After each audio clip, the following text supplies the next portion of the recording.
Hi, my dear friends. How are you all doing? This is your teacher friend Simone here again with another video. I know it's been a while, but sometimes work and life gets the best of you. And believe you me, there are so many times that I want to do a video, but things and things and things. Anyway, guys, I am just here today to share with you some information. So this information that I'm sharing with you, it's based on my experience, all right? So don't get me wrong, as you know, everyone's experience is totally different. So this is my little 2 cents, and I know that there are persons out there that will agree with what I'm saying. All right, so basically, I'm just here just to talk about some things that you see in the title in regards to what to expect when you come here to teach in UAE. First thing I will start off by saying is that I know a lot of us have the notion that UAE or Dubai, there's lots of glitz and glamour. And yes, it's here, but working is not all glitz and glamour. Work world is totally different from your social life. And so don't come with that expectation that it's all going to be rosy or dandy. No, you gotta be working. It's a lot of work. To be honest with you, I might say that this is probably the most that I've worked since I've been teaching. It's a lot. So just prepare yourself. It's not a lazy job. It's something that you have to put your whole self into. And this might just lead into the other thing. Number two, I am going to say the working hours. No, I know working hours, I mean, down to the minute that you work is calculated, and you get paid for it. It's a very strict and direct and working system, time system that you have to be a part of, that you got to work in. So for example, you work 7:30 to 2:40. Like for me, clocking in, let me just say, is very important. Whenever you go to work, you have to clock in. When you're new, before they give you your biometrics, which is your fingerprint or your ID scanning, you might sign in paper.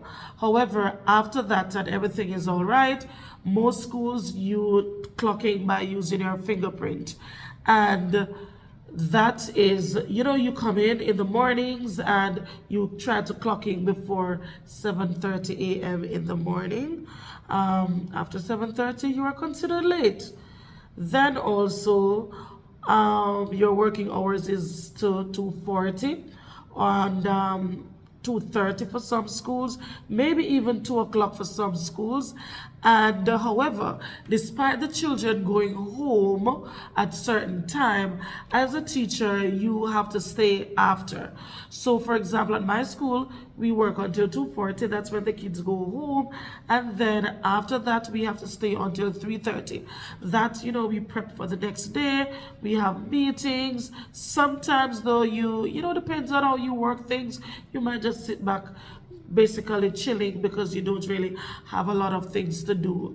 But for the most part, there is always something to do, either marking book or preparing some worksheet, cleaning up the board or something. But you don't leave school until that exact time, and then at the end of the day you will see a queue, everybody ready and lining up. Sometimes you wait in a line to get your scanning to go home. Trust me, people love and can't wait until the end of the day to just leave. The end of the day, you just want to go home and relax, especially sometimes you have a long drive to get to your home. All right, so just take that into consideration. It's not one of those things like back home in Jamaica when school dismisses, you and the children are walking through the gate No, it's not like that at all.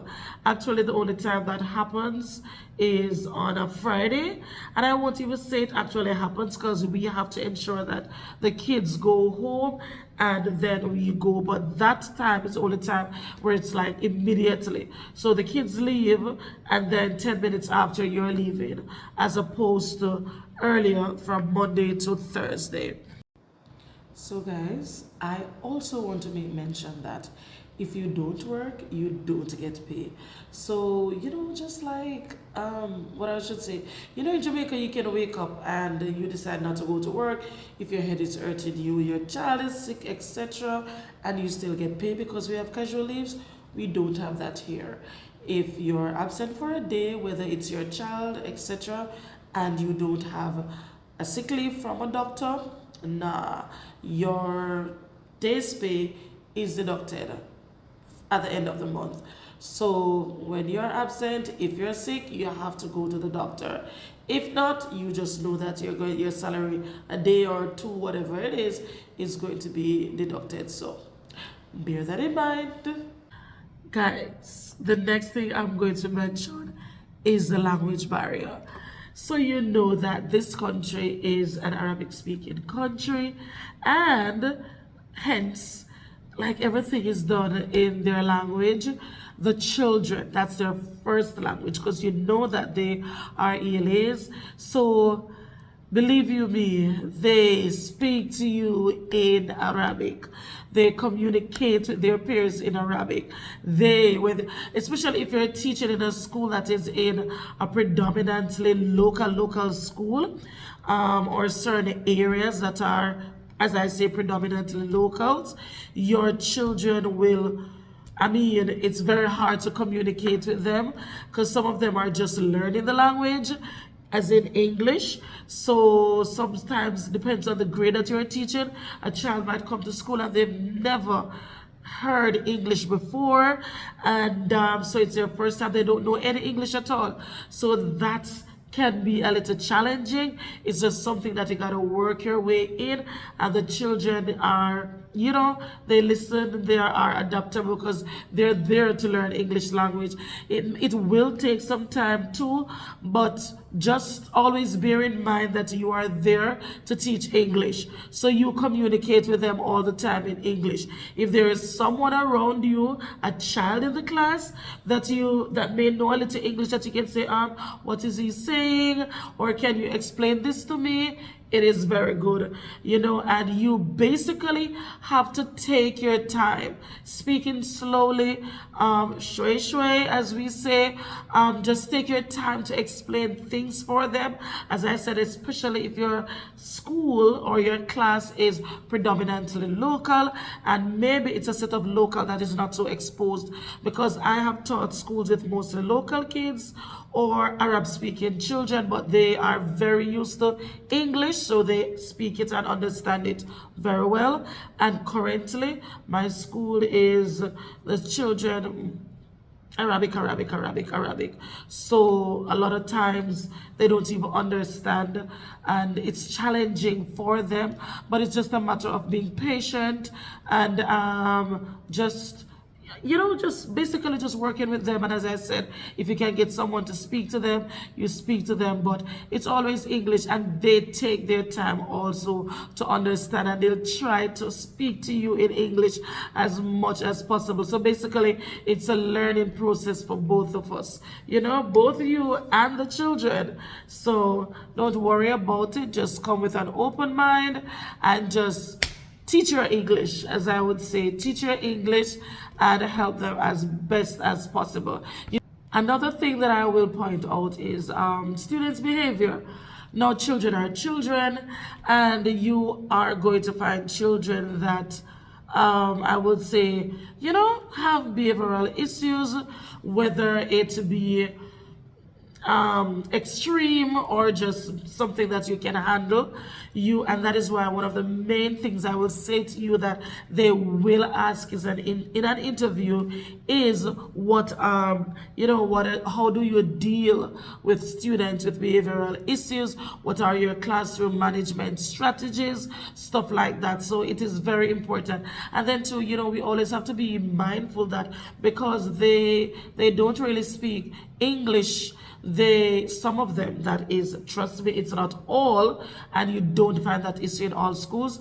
It's that it takes a while, and it's caused them sometimes to be frustrated and etc. And kids will be kids. It doesn't matter where you go in the world, you will always have children that will every now and again they will display a little rudeness, as we would call it. But it's just something, as long as you have your classroom strategies, as long as you have different things in your classroom to deal with behavior and to manage their behavior and get them to be good behaving students, they will shape up and you will have less indiscipline in your classroom. But it's not something that you should throw the window and just think that, oh, I'm going to a foreign country and the children are going to be perfect. That's a no-no.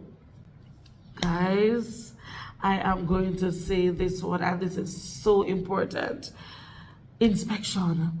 Prepare yourself for inspection, whether it be by external agencies or internal.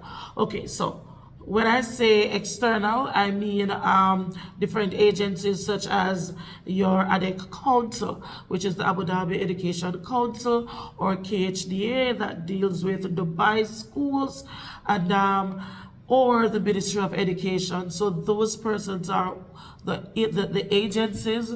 Or even if you're working with an Aldar group, you always have the leading inspection or management team that goes around and inspects the schools and grade the schools and see if they are performing, and the teachers and the kids and everybody is doing and performing up to par.